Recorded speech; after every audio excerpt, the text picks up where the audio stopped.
ഏറ്റവും പ്രിയപ്പെട്ട താരം, നമ്മുടെയൊക്കെ ഏത് സമയത്ത് കണ്ടാലും നമ്മുടെയൊക്കെ ചുണ്ടിലൊരു പുഞ്ചിരി വിടർത്തുന്ന താരം, ഏറ്റവും പ്രിയപ്പെട്ട സലീം കുമാർ വിടവാങ്ങിയെന്ന വാർത്തയാണ് ഈ സമയം വരുന്നത്. ഇന്ന് രാവിലെ പെട്ടെന്നാണ് സലീം കുമാറിനെ ആശുപത്രിയിൽ പ്രവേശിപ്പിച്ചത്. അദ്ദേഹത്തിന് ആരോഗ്യ പ്രശ്നങ്ങളുണ്ടായിരുന്നു.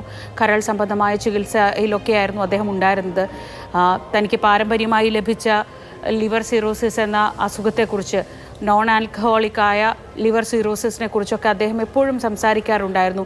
രോഗത്തെപ്പോലും എപ്പോഴും ചിരിച്ച് വളരെ തമാശയോടെ കണ്ടിരുന്ന അദ്ദേഹം പക്ഷെ വളരെ ഗൗരവമായി കണ്ടിരുന്നത് രാഷ്ട്രീയത്തെയായിരുന്നു. എന്നും ഒരു കോൺഗ്രസ്സുകാരൻ എന്ന തൻ്റെ അസ്തിത്വം ഉയർത്തിപ്പിടിച്ചുകൊണ്ട് ഈ കേരളത്തെ സംബന്ധിച്ച അഭിപ്രായങ്ങൾ പറയാൻ, സർക്കാരിനെ സംബന്ധിച്ചായാലും രാഷ്ട്രീയത്തെ സംബന്ധിച്ചായാലും എന്നും ശക്തമായ അഭിപ്രായങ്ങൾ രേഖപ്പെടുത്തിയിരുന്ന ഒരു കൃത്യമായ നിലപാടുകളുള്ള മനുഷ്യൻ കൂടിയായിരുന്നു സലീം കുമാർ.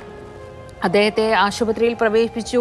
ആരോഗ്യനില ഗുരുതരമാണ്, വെന്റിലേറ്ററിലാണ് എന്നൊക്കെ പറയുമ്പോൾ പോലും അദ്ദേഹം പലതവണ തിരിച്ചു വന്നയാളാണ്. ഒരു സമയത്ത് അദ്ദേഹത്തെ കാണുമ്പോഴൊക്കെ നമുക്കൊക്കെ വളരെ വിഷമം തോന്നുന്ന തരത്തിൽ അദ്ദേഹത്തിൻ്റെ രൂപമൊക്കെ മാറിയിരുന്നു. പക്ഷെ അതിനെയൊക്കെ അതിജീവിച്ച് വീണ്ടും അദ്ദേഹം സജീവമാവാൻ തുടങ്ങി, പൊതുവേദികളിലൊക്കെ വന്നു തുടങ്ങി. ഏറ്റവും ഒടുവിൽ അദ്ദേഹത്തെ കണ്ടത് വി.ഡി. സതീശന് ജന്മനാട് നൽകിയ ആദരത്തിൻ്റെ വേദിയിലായിരുന്നു. വി.ഡി. സതീശൻ ചിരിക്കുന്ന മുഖ്യമന്ത്രിയെ കിട്ടിയെന്ന് സന്തോഷത്തോടെ അദ്ദേഹം പറവൂരുകാരോട് പറഞ്ഞു. അത് കഴിഞ്ഞ് ഇപ്പോൾ വളരെ പെട്ടെന്ന് ഇന്നത്തെ ദിവസം രാവിലെ അദ്ദേഹത്തെ ആശുപത്രിയിൽ പ്രവേശിപ്പിക്കുന്നു. നില ഗുരുതരമാവുന്നു.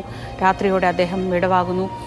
മലയാള സിനിമയിൽ സലീം കുമാർ ഉണ്ടാക്കിയ ഒരു അധ്യായമുണ്ട്. അത് തമാശയുടെ അധ്യായമാണ്. ഓരോ ദിവസവും നമ്മൾ പറയുന്ന എത്രയോ ഡയലോഗുകൾ, അദ്ദേഹം തൻ്റെ സിനിമകളിൽ പറഞ്ഞിട്ടുള്ള ഡയലോഗുകൾ മലയാളികളുടെ ഓരോ ദിവസത്തിൻ്റെയും ഭാഗമാണ്. അത് കഴിഞ്ഞ് വളരെ ഗൗരവമുള്ള കഥാപാത്രത്തിലൂടെ അദ്ദേഹം ദേശീയ പുരസ്കാരത്തിന് വരെ അർഹനായി. അപ്പോഴും അദ്ദേഹം തമാശയുടെ കൂട്ടുപിടിച്ചു. മികച്ച നടനായതിൽ പിന്നെ അഭിനയിക്കാൻ ആരും വിളിക്കുന്നില്ല എന്ന് പറഞ്ഞ് തമാശകൾ പറഞ്ഞുകൊണ്ടേയിരുന്നു. അങ്ങനെ തമാശ പറഞ്ഞ് മലയാളികളെ പൊട്ടിച്ചിരിപ്പിച്ച ഓരോ ക്യാരക്ടറും നമ്മുടെ മനസ്സിലേക്ക് സലീം കുമാർ എന്ന പേര് പറയുമ്പോൾ എത്ര കഥാപാത്രങ്ങൾ ഓടിയെത്തുന്നു, എത്ര അദ്ദേഹത്തിൻ്റെ ഡയലോഗുകൾ ഓടിയെത്തുന്നു. അങ്ങനെ മലയാളിയുടെ ജീവിതത്തിൻ്റെ, നിത്യജീവിതത്തിൻ്റെ ഭാഗമായ ഒരു നടനാണ് ഇപ്പോൾ വിടവാങ്ങുന്നത്. മിമിക്രിയിലൂടെ അദ്ദേഹം കലാരംഗത്തേക്ക് എത്തി.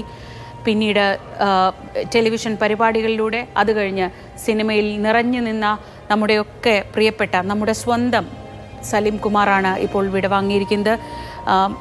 ബിനിൽ കൊച്ചിയിൽ നിന്ന് ചേരുന്നുണ്ട്. ബിനിൽ, ആരോഗ്യനില ഗുരുതരമാണ്, പ്രശ്നങ്ങളുണ്ട് എന്നൊക്കെ പറയുമ്പോൾ പോലും ഓരോ മലയാളിയും ആഗ്രഹിച്ചിരുന്നത്, അദ്ദേഹം ഓരോ തവണയും ഫൈറ്ററാണ്, തിരിച്ചു വരുന്നത് നമ്മൾ പലതവണ കണ്ടിട്ടുണ്ട്. അങ്ങനെ ഒരു തിരിച്ചുവരവാണ് പ്രതീക്ഷിച്ചത്.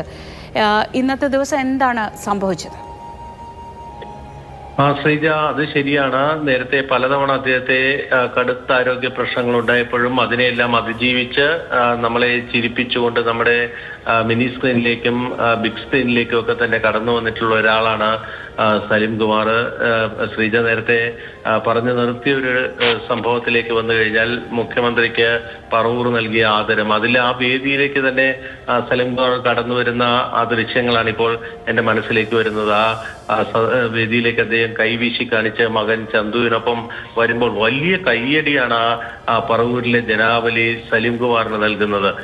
സലീം കുമാർ അവിടെ വരുമ്പോൾ തന്നെ അദ്ദേഹത്തിന് ആരോഗ്യ പ്രശ്നങ്ങളുണ്ടായിരുന്നു. അന്ന് അദ്ദേഹം വലിയ ബുദ്ധിമുട്ടിയൊക്കെയാണ് നടന്നു പോകുന്നത്, നമുക്ക് ആ ദൃശ്യങ്ങളിൽ നിന്ന് കാണാം. പക്ഷേ ആ ആരോഗ്യ പ്രശ്നങ്ങളെയൊക്കെ അദ്ദേഹം മാറ്റിവെച്ചുകൊണ്ട് ആ ചടങ്ങിലേക്ക് എത്തുന്നത് അദ്ദേഹത്തിന്റെ ഒരു നിശ്ചയദാർഢ്യം തന്നെയാണ്. കാരണം അദ്ദേഹത്തിന്റെ രാഷ്ട്രീയം നമുക്ക് കൃത്യമായി അറിയാം. വി.ഡി. സതീശന്റെ പ്രചാരണ പ്രവർത്തനങ്ങളിൽ അദ്ദേഹം രംഗത്ത് വന്നിരുന്നു. അന്ന് ഒരു പരിപാടിയിൽ പങ്കെടുക്കാൻ എത്തിയ തന്നെ സംസ്ഥാനത്തിന്റെ പല കേന്ദ്രങ്ങളിലും പരിപാടികൾക്ക് LDF പ്രവർത്തകർ എത്തിച്ചു, തന്നെ വിമർശിച്ചുകൊണ്ട് എത്തിച്ചു എന്ന് ശക്തമായി പറഞ്ഞുകൊണ്ട് വന്നയാളാണ് സലീം കുമാർ. അതായത് തന്റെ രാഷ്ട്രീയത്തെ മറച്ചു വെച്ച്